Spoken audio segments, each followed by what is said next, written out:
You know that feeling when you are standing at a massive city intersection? Oh, yeah, right at the edge of the curb. Exactly. The light changes, and suddenly hundreds of people around you just start moving. You haven't even taken a step yet, but you feel this intense, almost physical pressure to move forward. Yeah, just to keep from being trampled. Right. You are basically being pushed ahead by the sheer velocity of the crowd. It is a completely involuntary physical reaction, you know. Your baseline heart rate spikes, your peripheral vision narrows. Yeah, for sure. Your pace automatically matches the people around you. And suddenly, I mean, you are running just to keep up with the baseline you never even agreed to. It is exhausting. And that exact physical sensation, that feeling of running without actually going anywhere, is the central crisis of the source we are exploring today. It really is. It's called The Human Threshold, a study of urban conscience. But it doesn't read like a typical textbook. And it definitely doesn't unfold like a standard novel. No, not at all. Instead, it essentially drops an entire map of the human psyche right into the middle of New York City. Yeah, and the travelers navigating this city, they are known simply as the uncle, the aunt, the nephew, the cousin, and a figure named Roger. Right, so no traditional names really, except Roger. Exactly. They aren't traditional characters with standard plot arcs. They embody abstract concepts. So you have reason, quest, measure, and compassion. And they are just trying to figure out how to survive a global metropolis that demands endless speed. Which is basically the universal modern problem, right? Right. Like, how do you hold on to a moral center or universal values like trust and justice when you are constantly bombarded by a world moving at light speed? It is incredibly difficult. We've all felt that modern information overload. So the mission of this deep dive is to extract the insights from this text so you can understand how to survive that current without losing yourself. And that feeling of endless transition, it's perfectly captured by where these travelers first find themselves in the text. You know, the hotel lobby. Yes, a perfectly sterile, heavily curated hotel lobby. The text spends a significant amount of time detailing the atmosphere. It's so unsettling. It really is.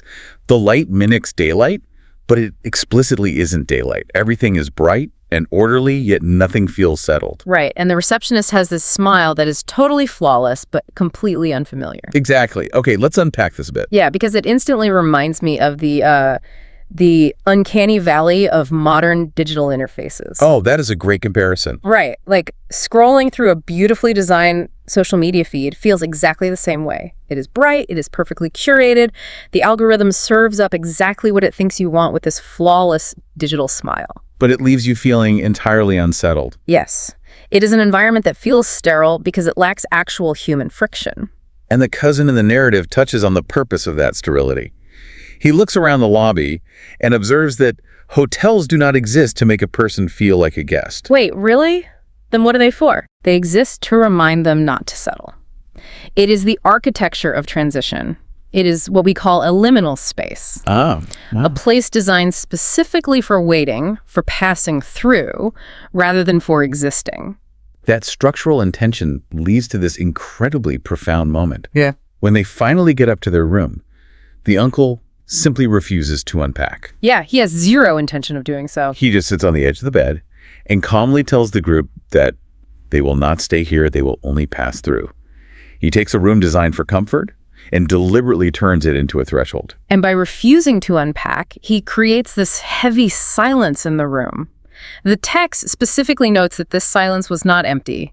It was making space. Right, and Roger, who acts as the observer and note-taker of the group, writes down a really critical observation here. He writes, temporary spaces produce permanent questions. Okay, I have to push back on this a little bit, though.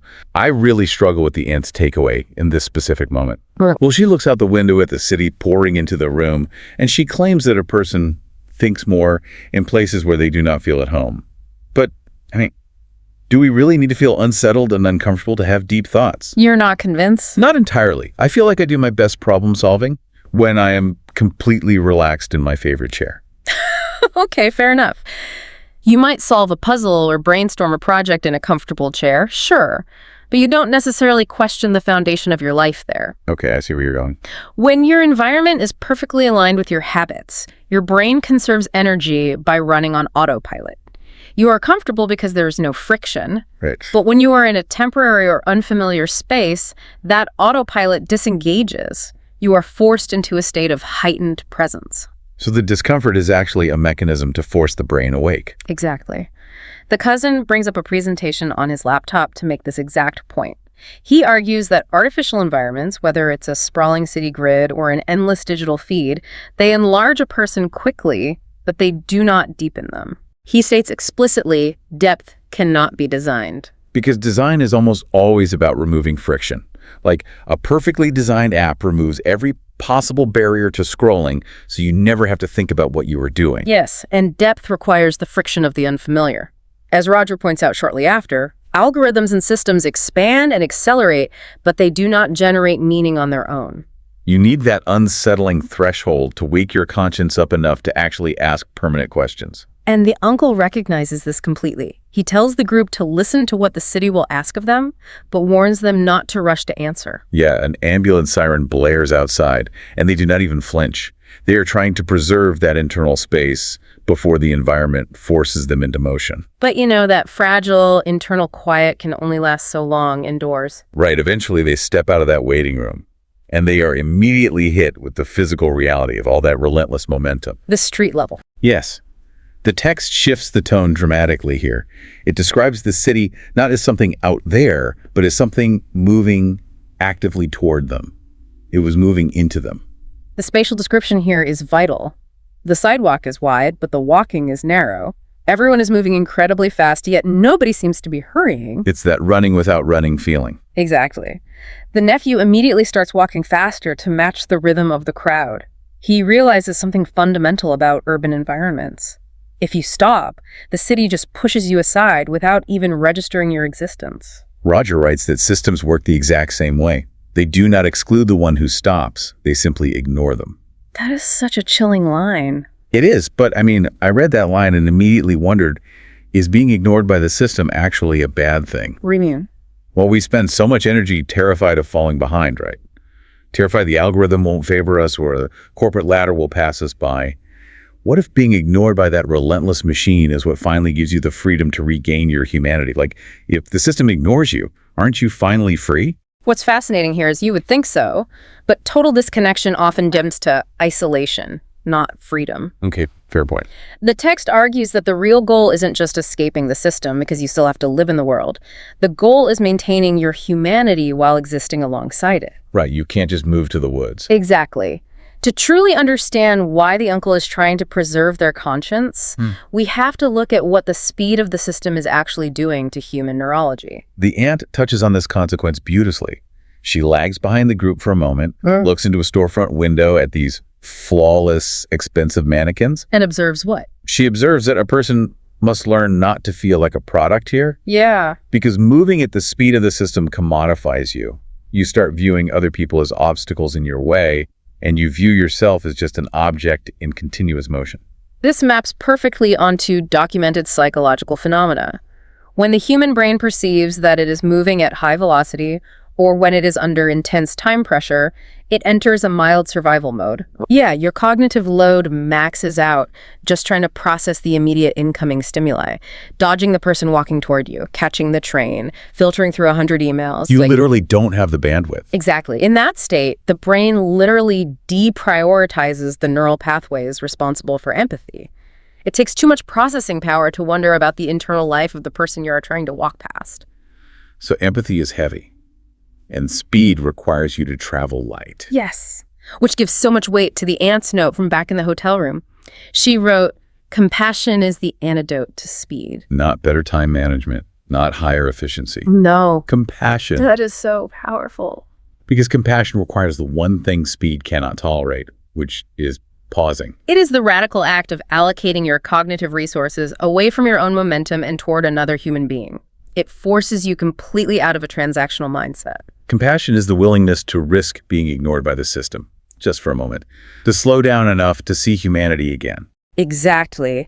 Now, while they are battling this intense horizontal movement on the street, the text suddenly shifts our focus upward. Oh, the skyscrapers? Yes, and that introduces a completely different psychological pressure. It is not just about the velocity of the crowd anymore. It is about height. It is about the architecture of power. The closer the travelers get to the skyscrapers, the taller the buildings seem to grow, and the more the human being diminishes in scale. And the cousin makes a sharp distinction here. He notes that height often replaces depth. But while depth requires measure, height requires responsibility. Here is where it gets really interesting. Roger leans his head back, looks all the way up at these massive structures, and says something that hits incredibly close to home. Let's hear it. He says, power looks orderly from above. From below, it feels heavy. I see this constantly in modern corporate culture. Like if you are the executive at the very top of the skyscraper looking down at the organization, everything is a clean, orderly spreadsheet. Right, the view from the top. The workflows are perfectly mapped out. The strategic pillars make total sense. But from the ground level, it is a completely different reality. The cousin adds to Roger's observation, noting that most of the time, this orderly power is carried from below. Yes. The entry-level worker on the street doesn't see a clean spreadsheet. They feel the crushing weight of the execution pushing down on them. The visual of the skyscraper becomes a towering metaphor for how structures of ambition and power actually function. You have the horizontal speed of the crowd pushing you forward and the vertical weight of the organizational structure pushing you down. It is exhausting just thinking about the structural pressure of that environment. Which is why the uncle's physical positioning in this scene matters so much. Oh, because he's walking behind everyone. Exactly. The text specifies that he is walking slightly behind everyone else, but it clearly notes that he isn't doing this to withdraw from them. He is doing it to see the whole. Because when you are right in the middle of it, you cannot see the architecture. You only feel the momentum. You are too busy matching the pace of the crowd to see where the crowd is actually going. The uncle is actively trying not to lose his measure. He watches pedestrians at an intersection. The light is red, but everyone is crossing anyway, simply because the crowd is moving. And the nephew laughs at the absurdity of it, right? Yeah, he asks what happens to the person who refuses to follow the crowd. And the uncle replies that perhaps they are not punished, but they lose their measure. Yes. Let's ground that concept for a second. Right. What does losing your measure actually look like for someone just trying to get through a Tuesday in the modern world? Well, losing your measure means losing your sense of proportion regarding what actually matters. Okay. Think about someone who gets a slightly critical email from their boss at 9 a.m. Because they are stuck in the momentum, standing right at the base of the metaphorical skyscraper, they lose their measure. So that email ruins their entire week. Exactly. They obsess over it, they skip dinner with their family, they lose sleep. In the grand scheme of their life, that email is incredibly small. But when you are trapped in the system speed, the small problem becomes towering. You forget where the system ends and your actual life begins. So how does a person survive that? I mean, if horizontal speed turns you into a product and vertical weight crushes your sense of scale, how does a conscience find a way out of the current? The narrative offers a solution through a sudden physical shift in the environment. The crowd finally thins out. A gap appears on the street, and for the first time, the sky becomes visible between the buildings. And everyone simply stops. Yeah. Nobody is trying to get anywhere for just a minute. The nephew looks up through that gap and admits, a person feels small when looking like this. And the uncle tells him that feeling small is not a bad thing. The real danger, he says, is imagining oneself to be great. Which is so wild, because we live in a culture that is aggressively obsessed with the exact opposite idea. Oh, absolutely. Every social media platform, every networking event, every algorithm tells you to build your personal brand, to take up space, to constantly imagine yourself to be great. It takes an immense amount of energy to maintain that illusion of importance. It really does. Realizing you are actually just a tiny, finite fraction of a massive universe that feels like a massive relief. It takes the pressure off. If we connect this to the bigger picture, it relieves the individual of the burden of being the center of the architecture. The ant whispers that beauty, too, requires measure, and Roger writes a single word in his notebook. Proportion. Finding proportion in the gaps. By stepping out of the relentless speed and by refusing to be blinded by the illusion of power towering above them, they recalibrate. The uncle takes a deep breath. Yeah, he stops reacting to the noise of the street and starts actively listening to the space between the buildings. He finds his proportion by accepting his smallness beneath the sky. So what does this all mean? It is the practical application of what they learned back in the hotel room. Depth cannot be designed, but it can be found if you stop running long enough to look upward. We have traveled from that unsettling, sterile threshold to the overwhelming momentum of the street, and finally to that quiet gap between the skyscrapers. And we have seen how speed actively shuts down our biological and emotional capacity to see others, making compassion the only real antidote to a transactional life. Right. And we've seen how losing our measure distorts the actual weight of the systems we carry, turning minor pressures into crushing burdens. It all comes down to maintaining our humanity by finding those gaps in the crowd. It requires rejecting the dangerous urge to imagine ourselves as great, and instead leaning into the relief of being appropriately small. It is such a profound shift in perspective. It really is. Which brings me back to a quiet, easily overlooked interaction early in the text. Oh, what is it? Back in the hotel room before they ever hit the street, the nephew checks the time and complains that the day will be long. The uncle replies with a gentle smile. He says, "It is not the days that are long, my dear nephew. It is the questions you agree to carry." Wow. That reframes so much of the exhaustion we feel on a daily basis. The weight isn't always the hours we work or the tasks we complete. It is the specific anxieties we have accepted as mandatory. It is a quiet sort of realization to take into tomorrow. When you find yourself in the middle of that fast-paced current, feeling the heavy expectations of whatever systems you navigate, it is worth noticing which questions you are carrying simply because the crowd handed them to you. The questions about your speed, your output, your status. Exactly. It is deeply human to feel that weight. But we might just have the agency to set a few of those questions down, step out of the noise, and look up. And maybe the next time you find yourself standing at the edge of that crowded crosswalk, feeling that intense physical pressure to run just to keep up with everyone else, you will give yourself permission to stay on the curb. Just for a moment. To find your measure and finally see the sky.